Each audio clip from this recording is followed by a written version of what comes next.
श्री सद्गुरु महाराज की जय। प्रातः स्मरणे अनंत श्री विभूषित परमाराध्य संत सद्गुरु महर्षि में ही परमहंस जी महाराज का प्रवचन। सत्संग क्या है? प्यारी धर्मानुरागिणी जनता, मुझे यहाँ का आयोजन देखकर बड़ी प्रसन्नता हो रही है कि धर्म के अनुरागी लोग इस तरह शांत भाव से बैठकर सत्संग करते हैं। मैं सत्संग के विषय पर थोड़ा सा कहूँगा। सत्संग के विषय पर इसलिए कहूँगा कि मैं जहाँ जाता हूँ सत्संग की सेवा के लिए ही जाता हूँ और आपके बुलावे के अनुकूल मैं यहाँ भी सत्संग सेवा करने आया हूँ। लोग मुझसे पूछा करते हैं कि सत्संग की पहले महिमा कहिए। मैं कहता हूँ, आप क्या चाहते हैं? सत्संग से सब कुछ मिलता है। गोस्वामी तुलसीदास जी ने कहा है, मति की रति गति भूति भलाई, जब जेहि जतन जहाँ जेहि पाई, सो जानव सत्संग प्रभाव, लोकहो वेदना आन उपाओ। बहुत मजबूती के साथ उन्होंने कहा है, मति बुद्धि, सुबुद्धि, कृति, यश, गति, मोक्ष, भूति, ऐश्वर्य, भलाई, भलपन, ये पांचों पदार्थ मिल जाएं तो और क्या उत्तम पदार्थ बाकी रह जाता है। ये सत्संग के प्रभाव से ही मिलते हैं। इन पांचों से बढ़कर और कुछ नहीं है। संसार में वैदिक ज्ञान में इससे विशेष यत्न और कोई नहीं है। सत्य कहते हैं अपरिवर्तनशील पदार्थ को, जिसमें कभी परिवर्तन नहीं होता। वह क्या है? संसार में सब परिवर्तनशील हैं, लेकिन जिसका परिवर्तन नहीं होता, जिसका विनाश नहीं होता, वह क्या है? परमात्मा। परमात्मा के अतिरिक्त और कोई अपरिवर्तनशील पदार्थ नहीं है। उस सत्य के संग को सत्संग कहते हैं। संतों ने उस सत्य का बड़ा विशाल ज्ञान दिया है। हम लोगों के मुंह में जब से कुछ बोल आया तब से ही राम राम, शिव शिव, वाहेगुरु, शक्ति, माता आदि कहकर हम पुकारते हैं। जिसके घर में जो रिवाज है, किंतु उस सत्य के स्वरूप का निर्णय क्या है, बहुत पीछे हम लोग जानते हैं। संतों के से इसके लिए दर्याप्त करें। किंतु कबीर साहब कहते हैं, स्वरूप अखंडित व्यापी चैतन्य चैतन्य, ऊंचे नीचे आगे पीछे दाहिन बाएं अनन्य, बड़ा ते बड़ा छोट ते छोटा, मीही ते सब लेखा, सबके मध्य निरंतर साई, दृष्टि दृष्टि सो देखा। चाम चश्म सो नजरी न आवे, खोजो रूह के नैना, चून चगून वजूद न मानू, मैं शुभा नमूना एना। जैसे एना शब्द दर्शावे, जो कुछ वेश बनावे, जो अनुमान करे साहब को, त्यों साहब दर्शावे। जाहि रूप अल्लाह के भीतर, ते ही भीतर के ठाई, रूप अरूप हमारी आश है, हम दुनहों के साई। जो को रूह आपनी देखा, सो साहब को पेखा, कहे कबीर स्वरूप हमारा, साहब को दिल देखा। सत्य पुरुष जिन जानिए, सतगुरुता का नाम, ऐसे ये संत हैं। इसलिए इनके यहाँ जाकर पूछते हैं। संतों के संग में रहकर, उनके अधीन में रहकर श्रवण करना भी सत्संग है। बाबा नानक देव जी के पास जाता हूँ तो उपदेश मिलता है। अलख अपार अगम अगोचरी, नाति सुकाल न कर्मा, जाति अजाति आजोनी, संभव नाति सुभाव न भरमा।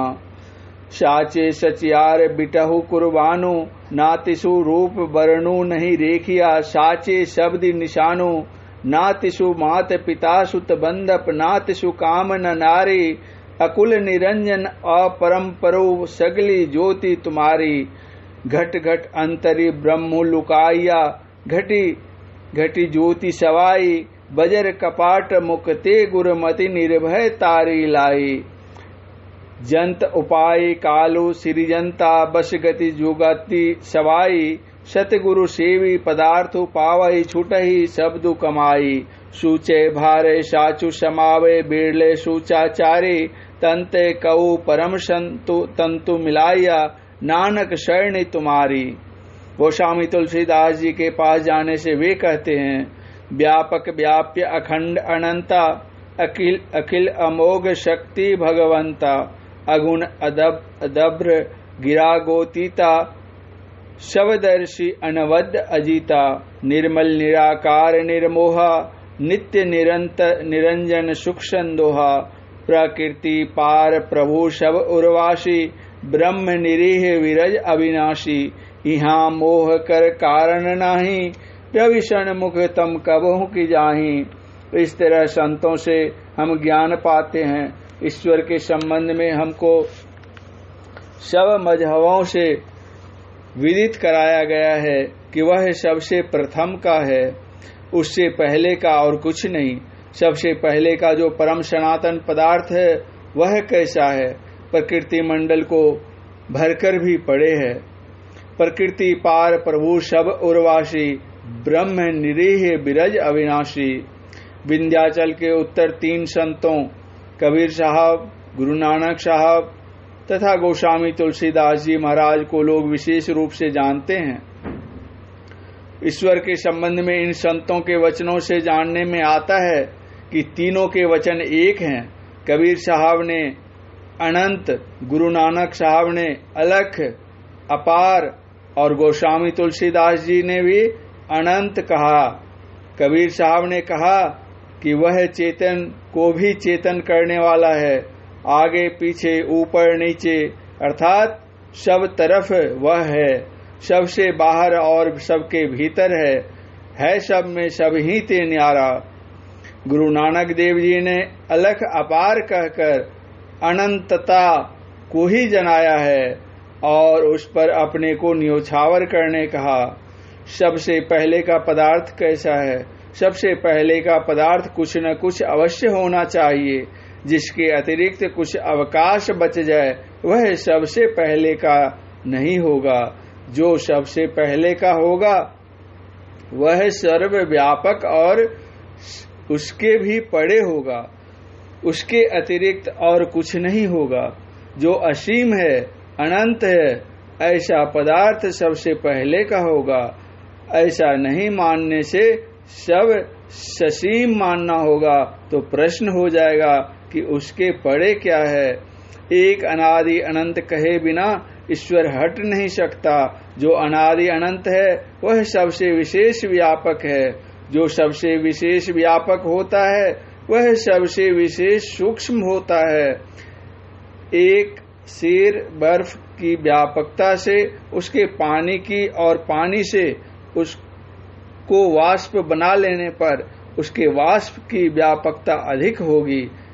परमात्मा सबसे विशेष सूक्ष्म है, इसलिए उसके अलख अपार अगम अगोचरी कहा गया है। ऐसे का संग बाहर संसार में नहीं हो सकता है। संसार में हम जहाँ जाएंगे इस शरीर इंद्रिय के साथ जाएंगे। हम बाहर संसार में जाकर ईश्वर का संग करें, हो नहीं सकता है। बाहर का ख्याल छोड़कर अंदर की ओर चलें तब उसका संग होगा। जैसे जैसे हम अंदर जाते हैं शरीर और इंद्रियों का ज्ञान छूटता जाता है। जागृत स्वप्न के बीच तंद्रावस्था होती है। उस समय मालूम होता है कि शक्ति भीतर की ओर खींचती है। जो अंदर में प्रवेश करता है वह इंद्रियों के ज्ञान से छूटकर अपने स्वरूप को पाता है। ईश्वर का ज्ञान बहुत विस्तृत है, लेकिन मोटा मोटी मैं कहता हूँ कि ईश्वर इंद्रिय ज्ञान से परे है। इसलिए बाबा नानक देव ने अलख अगोचर आदि कहा है। आप संस्कृत ग्रंथों को व अपनी भाषा के ग्रंथों को पढ़िए, सब में मालूम होगा कि ईश्वर इंद्रिय ज्ञान के बाहर है। इसलिए बाहर में ईश्वर का संग नहीं होता है। उनके संबंध में जो ज्ञान सुनते हैं वह भी सत्संग है। ईश्वर के ज्ञान में, उनके रंग में जो मिले हुए हैं वे भी संत स्वरूप होते हैं। उनका संग भी सत्संग है। ईश्वर प्राप्ति का यत्न संतों से मिलता है। हम अपने अंदर अंदर चलकर ईश्वर के दर्शन कर सकते हैं। अपने अंदर में जिन चिन्हों को कोई पाता है उनके लिए गुरु नानक देव जी कहते हैं घट घट ज्योति सवाई, और कहते हैं साचे शब्दी निशानू। रात्रि का अंत होने पर उषा काल होता है, उस समय का प्रकाश सूर्य का है, उसके बाद के प्रकाश को अरुणोदय कहते हैं, इसके बाद सूर्य दर्शन होता है। उसी तरह परमात्मा के प्रकाश को कोई पाता है तब कोई परमात्मा का दर्शन पाता है। साचे शब्दी निशानों, जो गुरु नानक देव जी ने कहा है, यह कैसी बात है। प्राकृतिक ढंग से आप देखते हैं कि पहले बिजली चमकती है, फिर शब्द सुनते हैं। इसी तरह साधक पहले ज्योति को फिर नाद को पाता है और तब परमात्मा को पाता है।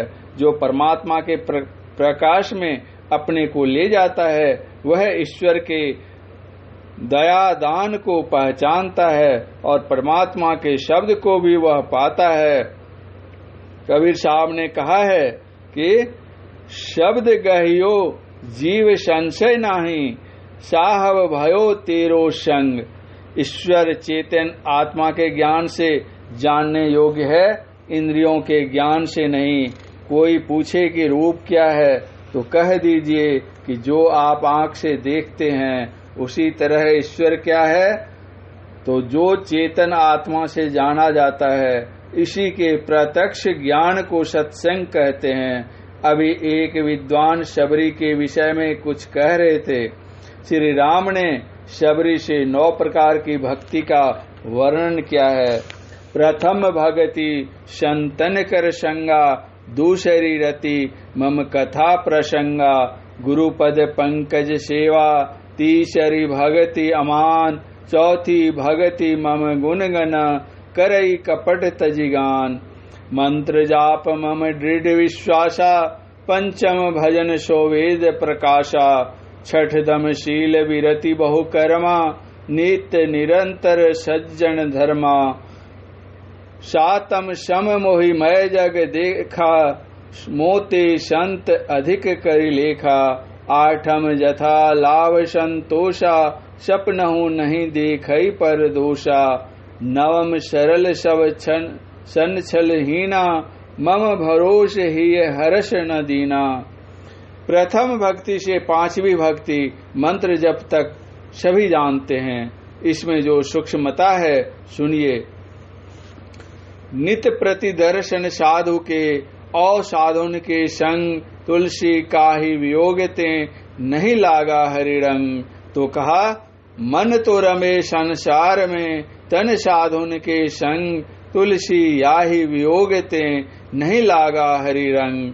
साधु संग व कथा प्रसंग कहीं भी रहो, एक मन से सुनो, गुरु सेवा मन से करो, मंत्र जाप करो तो अस्थिर मन से करो।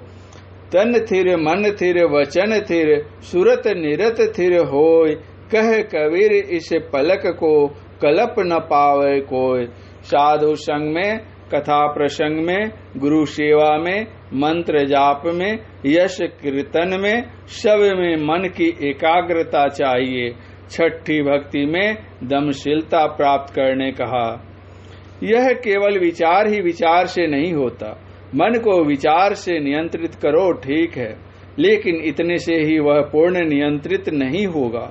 इसकी पूर्णता के लिए दूसरा साधन भी करो। विचारों की इंद्रियां विषयों की ओर कैसे जाती हैं? इंद्रियों में चेतन की धारें होती है, तब इंद्रियां विषयों की ओर जाती है। जब स्वप्न में इंद्रियों से चेतन धाराएं सिमट जाती है, तब इंद्रियां बाह्य विषयों में नहीं जाती। इसके लिए विशेष साधन दृष्टि योग है। मन और दृष्टि का बड़ा संबंध है। जहां दृष्टि की संलग्नता है वहीं मन भी रहता है। इसलिए अपने देखने की शक्ति को बढ़ाओ, इतना बढ़ाओ कि दोनों में फर्क न रह जाए, अर्थात समेट कर रखो। केवल निशाने को देखो, जैसे अर्जुन केवल निशाने को ही देखता था। आज भी अच्छा निशाना करने वाला ठीक ठीक देखते हैं। गुरु नानक देव जी ने जो कहा है तारा चिड़िया लांबा क्यू नदरी निहालिया राम, तथा निशि दामिनी जीव चमकी चंदाइनु देखे, अहि निशि ज्योति निरंतरी पेखे। जब कोई यह देखता है तब दमशीलता होती है। योग शास्त्र में दम और शम ये दो शब्द बड़ी कीमती हैं। इंद्रिय निग्रह के साथ भी मनोनिग्रह होता है और केवल मन का भी साधन होता है। उस साधन को नादानुसंधान कहते हैं। नवधा भक्ति के अंदर जब हम सूक्ष्मता की ओर ध्यान देते हैं तो छठी और सातवीं भक्ति दम और शम का साधन हो जाती है। शबरी को भगवान राम ने कहा, सकल प्रकार भक्ति दृढ़ तोड़े, इससे आगे कुछ भी जानने का साधन नहीं है। भगवान श्री राम, श्री कृष्ण आदि के दर्शन जिनको जिनको हुए उन लोगों ने कुछ मांगा अथवा भगवान ने ही कहा कि कुछ मांग लो, लेकिन शबरी के आगे लेन देन कुछ नहीं और वह वहां गई जहां से लौटकर कोई फिर नहीं आता नहीं। तजी जोग पावक देह हरिपद, लीन भई जह नहीं फिरे। शबरी की भक्ति में कोई कमी नहीं थी। ऐसा नहीं कि स्त्रीगण को गुरु की सेवा नहीं करनी चाहिए, बल्कि मर्यादा पुरुषोत्तम भगवान श्री राम शबरी से कहते हैं, गुरु पद पंकज सेवा तीसरी भगति अमान। नौवीं भक्ति के अंत में साधक उस परमात्मा को पाता है जिससे पूर्ण सत्संग होता है। एक बात और कहूं, हमारा यह शरीर एक नहीं है। इसके अंदर सूक्ष्म कारण और महाकारण ये तीन जड़ शरीर और हैं। इन चारों जड़ शरीरों से जब चेतन आत्मा छूटती है तब परमात्मा दर्शन होते हैं। गुरु नानक देव जी ने कहा है, काहे रे वन खोजन जाए, शरव निवासी सदा अलेपा, तो ही संग समाई। ईश्वर सर्वत्र है, फिर दर्शन क्यों नहीं पाते हैं? इसलिए कि हम जड़ शरीरों के आवरण से आवृत हैं। स्थूल शरीर के अंदर सूक्ष्म शरीर है। इस पर मैं एक कथा कहकर सत्संग समाप्त करूंगा। सत्यवान और सावित्री दंपति थे। सत्यवान के पिता के राज भ्रष्ट हो जाने के कारण वे जंगल में लकड़ी काटकर अपने माता पिता और अपनी पत्नी का भरण पोषण करते थे। एक दिन जंगल में लकड़ी काटते काटते ही सिर दर्द से बेचैन होकर वे बेहोश हो गए। संयोगवश सावित्री उस दिन उसके साथ में ही थी। उसने अपनी जंघा पर अपने पति का सिर रख लिया। सत्यवान का अंतिम समय जान जमदूत उसे लेने आए, किंतु सती स्त्री के तेज के सामने वे ठहर न सके। अंत में यमराज स्वयं आकर सत्यवान के स्थूल शरीर से उनके सूक्ष्म लिंग शरीर को निकालकर चलते बने। सावित्री यमराज के पीछे पीछे अनुनय विनय करती चली। यमराज ने प्रसन्न हो सावित्री को इच्छित वर देकर सत्यवान के स्थूल शरीर में उनके सूक्ष्म शरीर को प्रवेशित कर दिया। फलस्वरूप सत्यवान जीवित हो उठे। इस संक्षिप्त कथा से समझाता हूँ कि पतिव्रता का तेज कितना है जानो। यमराज उसके पति को ले भी गए और लौटाकर दे दिए। हमारे देश में चाहिए कि स्त्रियां पतिव्रता हों और पुरुष एक पत्नी व्रत धारी हों। जो पुरुष एक पत्नी व्रत धारी नहीं है उसको पतिव्रता स्त्री नहीं मिल सकती। कर्महीन को ना मिले भली वस्तु की भोग, दाख पके मुख काक को, होय पाक को रोग। तुम अच्छे कर्म वाले बनो तब अच्छे पदार्थ तुमको मिलेंगे। देश में स्त्रियां पतिव्रता हों और पुरुष एक पत्नी व्रतधारी हों। हमारे देश में जो आज इतनी नैतिक पतन है इसका कारण है कि हमारे देश में उस तरह की संतान नहीं सी है। पंच पापों से छुटकर रहे तो देश में कल्याण होगा। जहां ये पंच पाप झूठ चोरी नशा हिंसा और व्यभिचार नहीं रहेंगे वहां चोरी डकैती बदमाशी नहीं होगी, सभी शांति पूर्वक रहेंगे। पापों के करने वाले से ईश्वर की भक्ति नहीं होगी। ईश्वर की भक्ति करने वाले को पापों से छूटने का बल मिलता है और पापों से छूटने पर ईश्वर की भक्ति में बल मिलता है। परम पूज्य गुरुदेव का यह प्रवचन दिनांक 5/8/1962 ईस्वी को सूजागंज भागलपुर स्थित सिख गुरुद्वारा में हुआ था। श्री सद्गुरु महाराज की जय।